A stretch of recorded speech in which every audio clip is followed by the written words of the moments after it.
Yo, yo, yo, what's up, Ying Yang crew? It's your boy, Justin Satawa, here with Joel. How we doing? Doing good, chilling. Feeling good, it's the end of the week, so chilling, tired, but it's a great feeling. It's like, I feel like we earned it. Yeah, we did earn it, but we're gonna have a great episode today. We got an action-packed show for you guys today. We're gonna talk a little NCAA Football 24. The new trailer just came out. I sent it to Joel, so I'm curious what his thoughts are. I won't spend a lot of time on it. Realistic expectations for our first-year head coaches for each of our schools. PFF pass rusher list dropped and Aiden Hutchinson made an appearance. Good to see. We're going to dive into that. Top 3 figures that you would hope to get lost in the woods. That will be our top 3 today. Joel, I'm going to get some prospects and some free agents for you for the Pistons later, and then a very controversial hockey topic about someone claiming the Oilers are America's team. We're going to hop right into it, and we're going to get after it. So, we're going to start off. Joel, I see you looking at the trailer right now. Yeah. I am so excited. It looks so good. You can tell it is not a Madden copy, and that makes me so happy. The gameplay looks arcade style. The only thing I'm worried about is the wear and tear thing. I'm not sure how I feel about that, but we'll see how that's going. What do you think so far?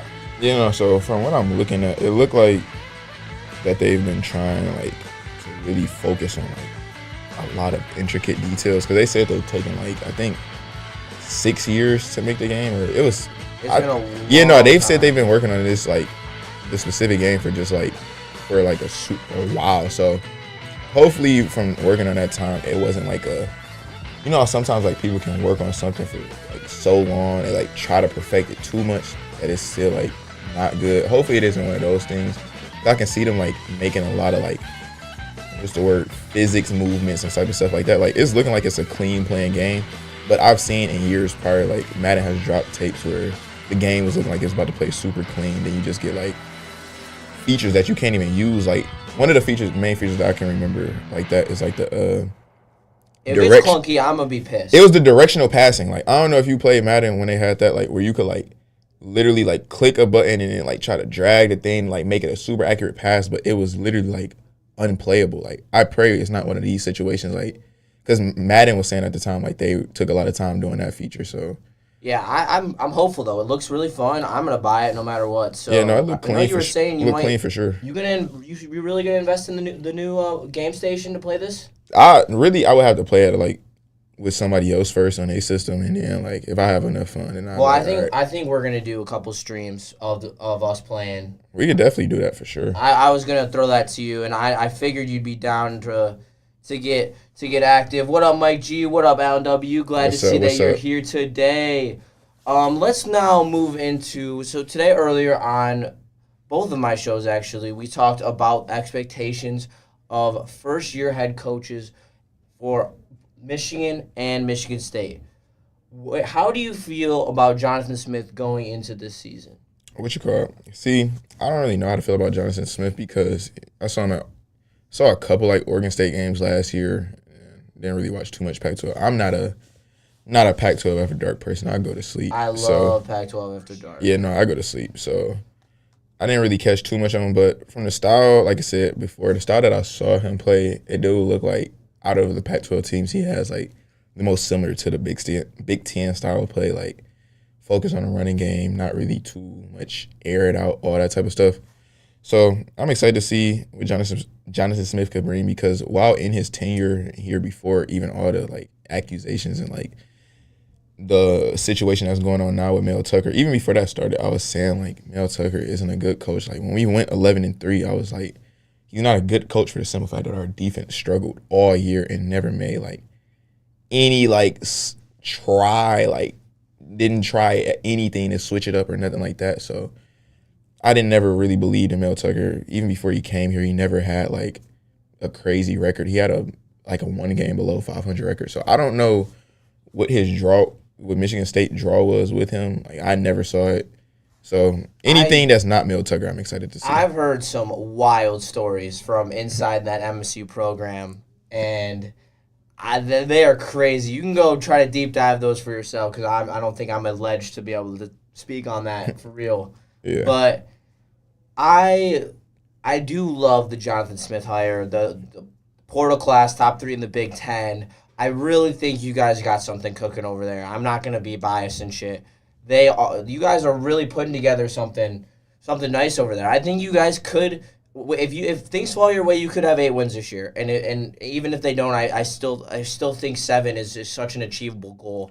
See, I feel even being a Michigan State graduate, I feel 8 is still crazy. Because I really, honestly, So you'd be happy with 7? if you count this as a hot take, I really don't feel either Michigan team is gonna have a crazy season this year. I think we're gonna both be very mediocre this year. So see, I think Michigan's gonna be mediocre in comparison to their season last year. I guess because I think they're gonna be a first round exit in the playoff. I think they're just gonna sneak in as one of the. See, more so, I don't really think Michigan is gonna have a quarterback this year. So Yeah, you never know. I don't know. I always had doubts about Cade, and Cade got us there. So, I really don't know because that defense is going to be so good. Go blue for sure, Mike Reed. And what's up, Chase Amsley? Thank you for tuning in. But yeah, I love that both teams are in the exact same place. To be honest, now as first-year head coaches, and to see the trajectory of these two guys together, and hopefully a rivalry between the two where we see very competitive games because the Big Ten is better and Michigan is more fun when both teams are good. No, definitely. The past 2 years, I didn't even really care. See, I'm a realistic fan, so when they were people that I know went to Michigan and asked me oh da da da da da trying to talk to me about the game, I'm like, bro, y'all are gonna win, but it's not I really only find it fun in the rivalry with this is the way I find it fun. It's if both teams are good or if both teams are bad, or the third is if it's just an upset fight by either team. But when it's just one team, the years where Michigan State was real good, because I guess I never told anybody this here, but growing up, I was a Michigan fan all the way, literally up until I stepped foot on Michigan State campus.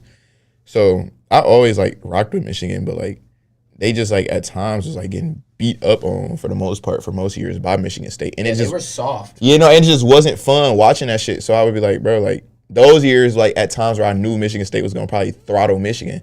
People who you gonna think win? Da, da, da, da, da. And I'm bro, and y'all are gonna win. I agree with Mike Reed. Michigan's defense is gonna just win them games, and that is completely true. You could probably any team that doesn't have the athletes to compete with Michigan will be crumbled by that defense. Well, see, that's the thing though. Damn near the way the schedule's set up now. Every team is gonna have athletes. Yes and no, but a lot of teams have other issues.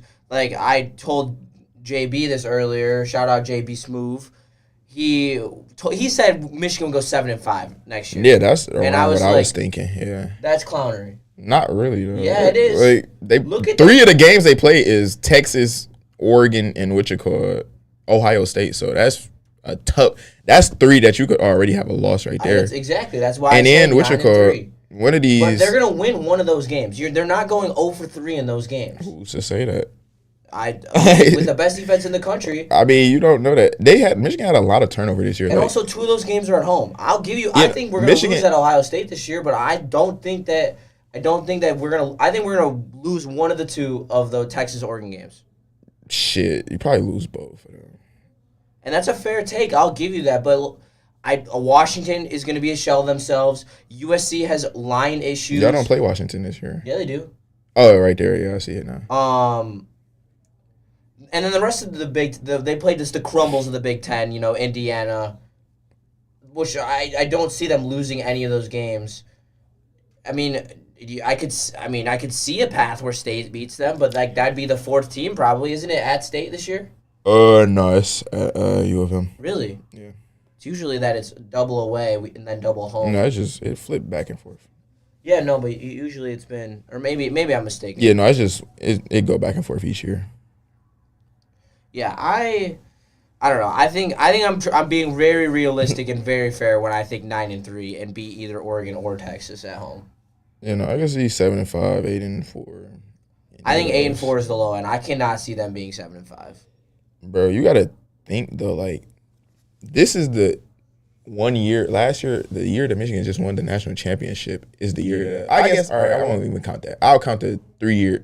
These last 3 years have been the only 3 years where it's like really worked out for Michigan before. Like the years before, like before Jim Harbaugh had made that first college football playoff, people was ready to have him fired, shipped out of town. I agree. So it's like, based off what I've seen Michigan do outside of these last 3 years, it's like I just have nothing to like base it off of. But I feel like I have nothing to base it off of the fact that when it wasn't those 3 years, it was always some sort of disappointment. Like it was always some sort of like, all right, we're here. There's a difference here though, and it's called pedigree. And it's they have done it before. They've been there before. You have national champions on this team. See, also another thing too, people keep talking about Sharon Morris proved it, but like, how much of that? How much of that do you think Jim Harbaugh was still like behind the scenes? It's Harbaugh's infrastructure. Yeah, that's why I'm like, it's hard to say. That's what I'm saying. Like, it's probably gonna be like this 1 year. That's why I'm like, this year for sure, it's definitely gonna be a lot of bumps in the road. Like, out of that 3, like, see, the 3 teams I listed off that I thought were going to, like, the Oregon, Texas, and Ohio State, which go. And then out of those, I say the 8-4 because I feel one of them is going to be an upset. Like, one of those, like, remaining games in that schedule, just off the fact that they're still finding their way around. So is 8-4 is pretty much where we're meeting at the level, probably the fairest, least biased take for both of us. So do you think that 9-3 is more of a possibility or 7-5? I could see. I keep just getting like, I don't know. I keep just getting stuck in between the both of them. You're gonna see you think you because I think there's a stinker in there where you get that third loss. That's not Texas or Oregon. It's gonna be some funky game. See, no, that's why I get to the 4 because I feel like there is gonna be some like just like it could be like against like an Illinois or Indiana where it's just like. Maybe 1 week they riding off like, because wait, I think they play Washington before they play one of those teams. It could be like if they beat. Have a double back-to-back away week? Where they're away on back-to-back weeks. That's like they are away. They are away. That's what I was just about to say. So how I said to Illinois, they play. Oh no, wait. Why the fuck does Google? Oh, they have a bye week in between. Shout out Anson streaming on Whatnot. Everyone go tune in. He's shouting us out right now. So what appreciate him so much. So yeah, they play Washington. So like maybe if they like end up beating Washington. What's up, Anson? What's up, Anson? Anson in the building. Superstars on the squad. Here we go. Joining the stream. Go tune into his stream on Whatnot. But you know the interruption. He was wearing a ski mask around the office a second ago. Wearing the DJ ski mask. It was fuck CJ. No, for real. The ski mask was hilarious though. But no, so like how they play Washington, like they fuck around, end up beating Washington like off like a high. Then they got the bye. Then they go into Illinois. That could be like one of those letdown weeks I see. Especially looking forward to that Michigan State rivalry week. Yeah, no, I feel that could be a letdown game. I do. Illinois is very trappy. They have very good linemen, and that's always a tricky at. So let's keep it pushing. Unless you have another take on this, but I think we settled with everything. I think we kind of settled on 8-4. I argue 9. You talk about U of M is scared to schedule CMU. Definitely not. Fire down chips, go Western. Anyway, so let's go to another list involving a Michigan man, but not for Michigan, for the Detroit Lions. PFF released a list, which is on my phone, looking at the wrong thing, and it was by, of course it reset. It is by... He's always on heavyweights. He's a beauty. I talked to him a couple times. I'm forgetting it. I don't want to butcher his name. Ari Mayra? No, that's not Trevor Sigma. And he has an edge rushers rankings of the top six edge rushers in the NFL. It's probably a top 10, but we just have the top 6 here because that's all that matters. So number 6 is Aiden Hutchinson. Do you believe that you know the 5 guys above him? Or you just want me to tell you? Like, could I name off the 5 that's above him? Yeah. Myles Garrett. I don't know if they're going to put TJ Watt on there. Yeah. Okay, so TJ Watt. Fuck, I can't even think right now. You got it. Damn, I got to think by team. NFC East. NFC. Also, NFC Micah West. Parsons, Nick Bosa, And then probably He went to a school in Michigan. This is the last one. I can't think of the last one. Who they put a? He's a dog. What's the school in Michigan? Oh, Max Crosby. Yeah. Yeah. There you go. I gave you some hints, but still, you got the list. Yeah, no, off the top of my head, I wasn't gonna be able to guess that. Very fair. I honestly don't necessarily think that is. I'm seeing something that I guess one of the older lists they had at some point they had Khalil Mack ranked above him too. I think Khalil Mack had 6 games or 6 sacks in one game. He ended the season with I think 7. Oh no, wait, what the fuck? Oh no, yeah, no, this has to be wrong. And I agree with Chase Amley. Brett Bellama puts in very sneaky NFL players. I really wanted Newton out of this draft class, and obviously it didn't happen. But I really was highly touted of him. Do you know who I'm talking about? Who? Brett Bellama? No, Newton from the D tackle from Illinois. Oh no, I don't know. Yeah, he was a second round pick. He is very sneaky good. I'm sorry to throw that on you, but I think that shout out Maz, peace out. And I think that 6 is very fair. Yeah, no, definitely. I can't think of a pass rusher. That's like that's like a good spot to put Aiden Hutchinson. And so there's a lot of because I can't really think of I can't think of anybody else that you would put ahead of him. Maybe Trey Hendrickson.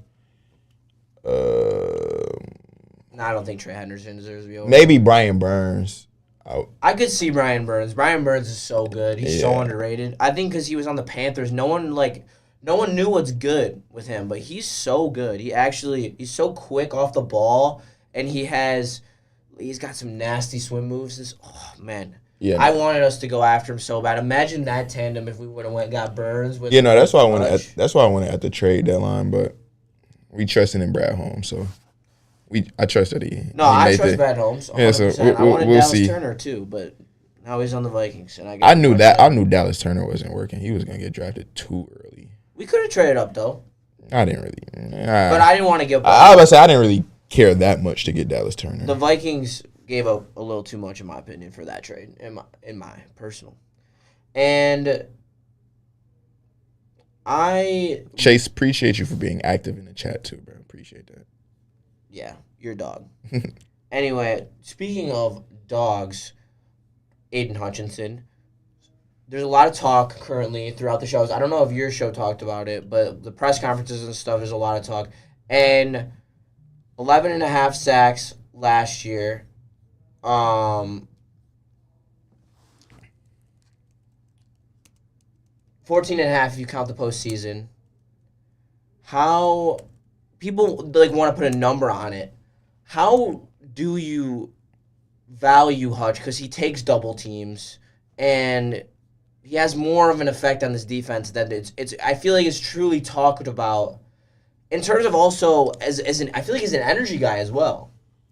Yeah, no. See, me, I don't really with a lot of things, bro. I don't really. I guess I should say I do want to see the stats throughout the year, but more so, I've seen it where guys come on our team and put up stats and don't win when it matters. So it's I guess more so, I'm not really worried about sack number. I'm just more so worried about are you going to be able to get the pressures on the third downs that we need you to get them on? Are you going to be able to get the sack on the last drive when we need you to get the sack? And so from what Aiden Hutchinson did last year, I saw him do that at the times where we needed it. So it's the Bears game where they were on their last drive after we came back. He ended with the strip sack, stuff like that. If you can if you're not getting sacks throughout the game, but when a game needs you most and you create plays like that, I can't really complain about you not having a huge sack number. Yeah, and I 100% agree. And so let's go to our fun segment because I'm really excited for this. So first of all, I got to shout out Nick. Let me get his last name. I don't want to butcher it. He deserves the credit. Nick Hitchin. Oh, that was definitely wrong, but whatever. He suggested top 3 Detroit sports figures you hope go out into the woods and never come back. Oh, just Detroit? I thought it was just what you call it. It can be anyone. I did Detroit because I mean all mine are from Detroit. Would be from Detroit anyway, unless I was picking an athlete who absolutely put a dagger in my heart, aka Luke Hancock, when I went to the 2013 national title game when I was like 11. That was brutal. Yeah. Do you know what I'm talking about? Louisville? When Yeah, Louisville no, beat Michigan I in was college watching basketball? that. Yeah, I was watching that. Yeah. That white boy was cold. Yeah, nah. That was like the only game. Well, he was hooping the whole tournament, but that was like the game he just dropped his nuts. He low-key did, and he gives me nightmares. But would you like to go first? You can go first. All right. I will go first. So my honorable mention is Al Avila for contributing to another person on my list who I will get to. Number 3 is Urban Meyer. It was rough as a Michigan fan as a kid. That's for sure. He and the JT was short game. Oh my God. Just so you can just walk into the woods and never come back. The next one, the inspiration for this topic, Matt Patricia. Oh my God. I hate thinking about that era of Lions. It's football. We were so close with Jim Caldwell, and he was handed a 9-7 football team. And I know you probably are going to get regression, but still, you were handed the base of a good football team, and you just shit on it. And number 1, if you watched my top 5 villain list, you know that this dude haunts my existence. Javier Baez. Please never come back. Just leave and never come back. I loved you on the Cubs, and now you absolutely haunt me for the contract that we have signed with you, and we will not get out of. And see, I went like almost a completely different direction. The first one on my list is I'm not gonna start with the first on my list. I'll start with the last, and the last is I more so went the city of New Orleans. For some reason I do not like the Saints. Like I love Alvin Kamara, but other than that, I don't like nothing about the Saints. Like I don't like the who they chant. I don't like Marcus Lattimore or Marshawn Lattimore. Like I don't really like nothing about the Saints. Like I actually like enjoy whenever we get to play them and get to beat them because it's just like I don't know. It just seemed like they fan base is just like super cocky for like almost no reason. So to say like, yeah, they won a Super Bowl back in, what was that, 2011, 2012? Yeah, I agree they are cocky, but that's an interesting poll. That's a that's why I'm like, I got like some like personal connections to mine. Like, yeah, I like that. Number 2 is Aaron Rodgers for sure. No, actually. Damn, that's a good one. Yeah, no, Aaron Rodgers for sure for the simple fact that Aaron Rodgers used to always try to like, Pat McAfee was like having him on every Tuesday, and it was so annoying because he was shitting on his teammates. Like he was just like this god, like, oh, we got these young guys in here, they don't really know what they're doing, da da da da da. Like I don't really mess with when you putting your teammates down and your counterparts down. So I didn't fuck with him for that reason. Then he was always trying to shit on the Lions when we were bad. Like, okay, yeah, we're bad, but like you honestly haven't done shit outside of that Super Bowl either. So it's like, like with a great team, I like every time people like he got a Super Bowl, like yes, he did, but with the greatest team that he had. So it's like everybody to act like he can just like is just this superhero, just this greatest quarterback of all. That's really why I probably don't like Aaron Rodgers because like he gets thrown in like the greatest quarterback of all time debates, and it's like he's nowhere close to that list. But number 1 is the city of Philadelphia. I knew it was coming. When you said the Saints were an annoying fan base, bro, I knew that was what was coming. Oh my God. Go in. I hate especially about CJ DJ. I hate the whole like city of Philadelphia, bro. Like I literally was cheering so hard against the Phillies because like I do not fuck with like I don't even care to watch baseball, but my one coworker literally one day was like, yeah, I want the Phillies to win. I looked him dead in his eyes. I said, fuck you. Fuck the Phillies and fuck Philadelphia. He was like, what's your problem with me? I was like, you like Philadelphia. I don't know what started it. I don't know where it came from. I just have like a deep-rooted hatred for it. Like, I guess it's just they fan base is just so like shitty. Like they like terrible. No, they did win it as a 6 seed, but they like were playing. They had Clay Matthews, Donald Driver, Greg Jennings. Like they had a whip. They fucking still had Charles Woodson. they had a whip on it. Sam shit, like they had a whip, bro. Like, Charles Woodson. Yeah, they had a whip. They just were the 6th seed because they just was on bullshit throughout the regular season, but they had a great team. Talk about underrated and underappreciated players. Charles Woodson. I don't really think Charles Woodson. I mean, maybe in the NFL he probably a little underappreciated, but as not totality, yeah, I was about to say as a totality, I don't think Charles Woodson. In pro though, people forget how good he was in pro because he is obviously such a figure in college football. He was a multi-time Pro Bowler. No, definitely. And he was a dog on the Packers and the Raiders. I think people that really, I think maybe like the super household people won't know like the greatness of Charles Woodson, but people that just know football would know. Yeah. No, but then back to like Philadelphia though, it's just then the players that play for those teams, like you got Bryce Harper for the Phillies, you got fucking Joel Embiid. Like, bro, I literally said Joel Embiid is the worst good superstar of all time. Like, yeah, he good. He put up numbers. Yeah, he's a superstar. Yeah, he's the MVP of the league. But out of all, like, do you really trust Joel Embiid to win you something? Like, do you really trust Joel Embiid to, like, lead your team? Like, I don't feel that way. But absolutely not. I do not. I mean, it's too guard heavy to do that these days. And so you don't like anyone in Philly? No, I don't like a single thing about Philadelphia. Do you at least stay fair to Philly? See, you know another reason why? Like in sports takes, or is it just straight hate? Like, I stay fair to everybody in sports takes. Like, I'm not going to, because I don't, how should I say? Like, I don't want to just say something completely wrong for the sake of, like, trying to go on my heart. Yeah. No, so, like, I try to be objective and fair with all teams. But, like, if you ask me, like, who am I leaning towards, I'm going to tell you the truth on that. But, like, when you want, like, the right or wrong answer, I'll try to always give you that. So, if you ask me a take about a Philadelphia team, I'll give my unbiased opinion. So, do you think that Jalen Hurts there's an argument there that he's better than Lamar Jackson? See, that's like hard because like I can see why people would try to make that argument because he's been to a Super Bowl and Lamar hasn't. And some people say he throws better than Lamar. I don't really see like a clear-cut difference between the two with throwing the ball. Like, granted, Jalen Hurts does throw a nicer deep ball from what I've seen. But other than that, I look at him almost as like neck and neck. Like, Lamar has a 2 MVPs, so for the personal, Lamar is like up there accomplishments-wise. But then you bring it up with like the leadership and like the other intangibles that Jalen Hurts has. And his team has made it to the Super Bowl. So it's like, I don't really know. Who would you oh, yeah, you already said you think Jalen Hurts is better. In that, I would probably have to say, I'm going to still have to go Lamar.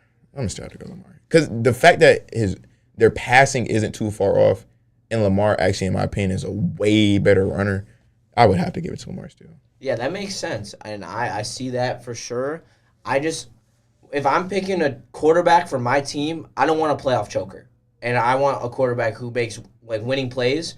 And I've seen Jalen Hurts make winning plays. Do you not consider what they performance against the Bucs this year a choke? I consider no, I don't, because they had so many internal issues where I don't feel like it's that big of an issue. But it's like I look at that as like that was going on for the last 6-7 weeks of the season. Like y'all couldn't figure it out at any point for the last 6-7 weeks. I think that they had some like shit that was like they had so much stuff going into this. Like I think there was I don't even want to speculate because I don't know for sure, but they had internal locker room issues. And coming from someone who I had dealt with internal locker room issues with my hockey team this year, and it doesn't matter if there's internal locker room issues, there's no chance for success. See, I was actually about to say the opposite. I've heard plenty of stories where teams say they like have won a championship and they didn't really like each other. Like they just got on. Like after they won, they just got on about their day. Like I feel like you can definitely, because I think we get this misconception that a lot of teams and like a lot of pro athletes like in the locker room they like shuck and jive with each other. Like they all kumbaya with each other. They super cool, but like. A lot of them really not. They just like more so like, yeah, high and by in there, like talk about sports in there and talk about their like duty and their tasks in there. But for the most part, I don't really think you need like a locker room that's like super buddied up. As long as y'all not trying to kill each other every day, I feel like it shouldn't really get in the way of winning. Yeah, but when there are those internal issues and you're not buddy anymore, and I guess I'm more so coming from a person who like played basketball, and I was never really like I feel like buddy with people, like except for my friends. Yeah. But basketball is a sport where you can win on some level of individuality. I feel that. It's not like that in hockey. Like everyone has to like with how many players play and the shifts that they take, it's 45 seconds each, and you can't play less than 3 lines. And it's so similar for football with the substitutions and the offense and the defense, and it's so hard to be on the same page if you're separated already. And when you're not on the same page, shit like losing to the Bucks and choking happens, even though you're more talented and a better team. Yeah, I would say even watching them play that game, though. Like, watching them play, they played terrible, though.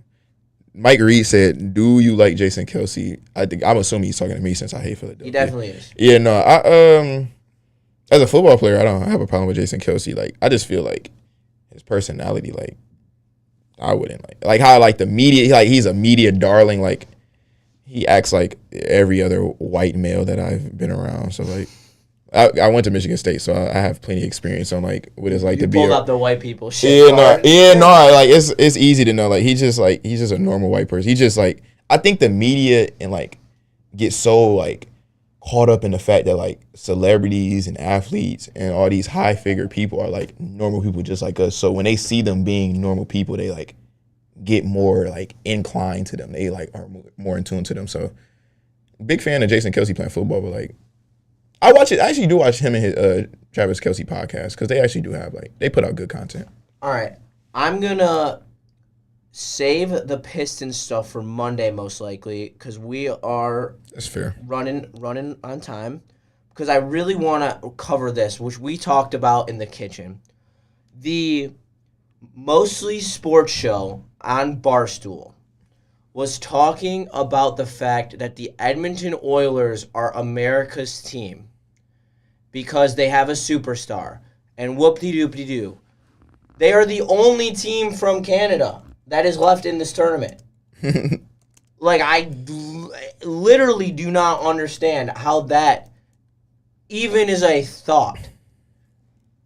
And, of course, it's just another media narrative of everyone loving up on Edmonton. I'm just sick of it, and you know I'm sick of it, but it's even worse when like it comes to this. Like, oh, let's have America root for a Canadian team when there's 3 American teams left, including an original 6 team. Like, it makes no sense. Give me your opinion on this. See, what you call it? Like I said, the way I feel. Wait, who did Wayne Gretzky play for? The Oilers.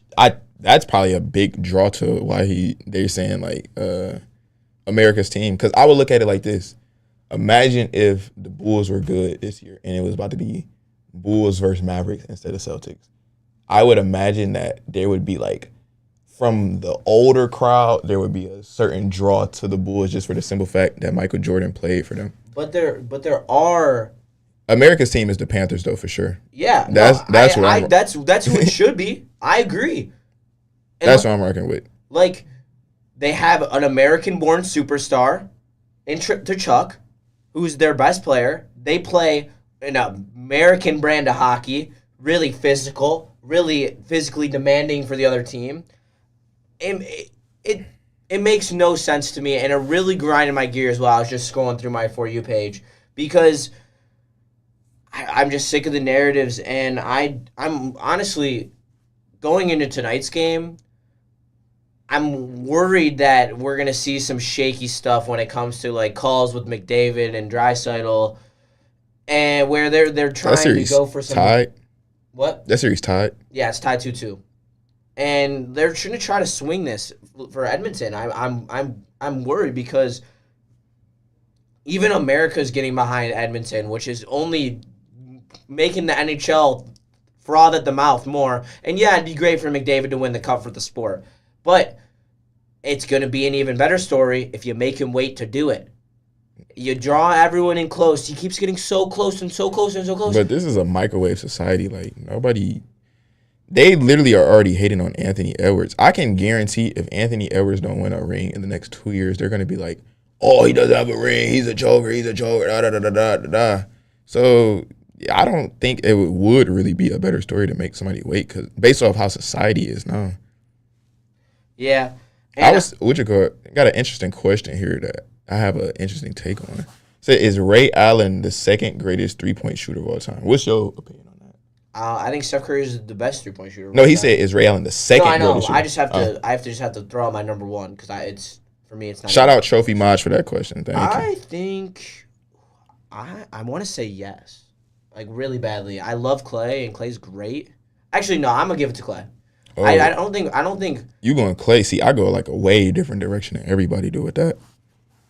Yeah, where are you about to go? I go Damian Lillard is second in my opinion. Damn, I see that though. Damian Lillard is the second buck. best shooter in my opinion. Because bro, if you watch like Ray Allen, granted he's a great shooter, like great spot up shooter, pure. But Dame, bro, he's like spot up, off the screen, off the dribble, hand in his face, no hand in his face, deep, regular three. Like he's like, if he, this is how I put it. If he would have came before Curry, people would be probably thinking of like Damian Lillard higher than Curry, just off the like the way he's getting them bitches off, just like. Damn, you low key convincing me right now because I low key, I fail to consider how important it is in today's NBA shooting off the dribble, and the Warriors specifically tailor their offense to shoot off the catch. Larry Bird is a good one. I am him. I've seen him turn up. That's a fair one. Have you heard some of those trash talk stories? I mean, they're everywhere. They are so funny. I used to watch them all the time. Yeah. Like, oh yeah, hey, I'm gonna go down the post, hit a jab left, and then hit a jumper right in your face, and then he does it. So that's crazy. But Dame just shoot too crazy. Like, well, I won't say people would think he's better if he would have came first. But the discussion would be a lot different if those two came in the league at like the same exact time. That's how I feel about that. That's a fair point. I definitely respect Dame a lot. I really wish he would have got out of Portland earlier in his career because he's now in kind of a wasteland where he's going to go ringless most likely. Yeah, no, he probably. Do you think he's going to get a ring? I said before the season started when he signed to the Bucks, I said I was like, I just knew they weren't gonna win because I'm like, I know it's gonna be something. Like when you what's the word? When you like organize a team like that, like when you put a team together like that, that's that top heavy. It's like you always almost face problems. Like I felt that way about the Suns. I'm like, bro, you just signed Bradley Beal, Devin Booker, and KD. Okay, what the fuck are you gonna do when they need to come out the game? Yeah, I know. Where's your bench? Like, where's your supporting cast? Like. You need a team to win the game. You don't need like, and granted, at the point that Bradley Beal is, I'm like, bro, Bradley Beal doesn't fit with this team. Like, where's his spot with this team? Like, granted, he like played a little point with the Wizards, but even still playing point, he was more score first. Like, so that's why it's like, I could go into like why Matt Ishabah is just like doing some bullshit with that team. Like, Matt Ishabah is a like the example of when you have money. But you don't have like the plan on what to do with that money. Like you just spending it just to do it. That's what he's in there doing. He's just doing shit to do shit. Well, unfortunately today we have to stop a little early because I am TDing on heavyweights. Shout out. I'm excited to be on there with them tonight. Thank you all for showing out and showing up. We appreciate you talking in chat. It was really great chat today. Lots of sidebars from that, and we appreciate it so much. We hope you liked the End of the Wood segment. It was a lot of fun making it, I can't lie. And any words, Joel? No, I got no words. Appreciate y'all for tuning in. Appreciate y'all for being active in the chat. Y'all keep us going for sure. And don't forget, go Stars.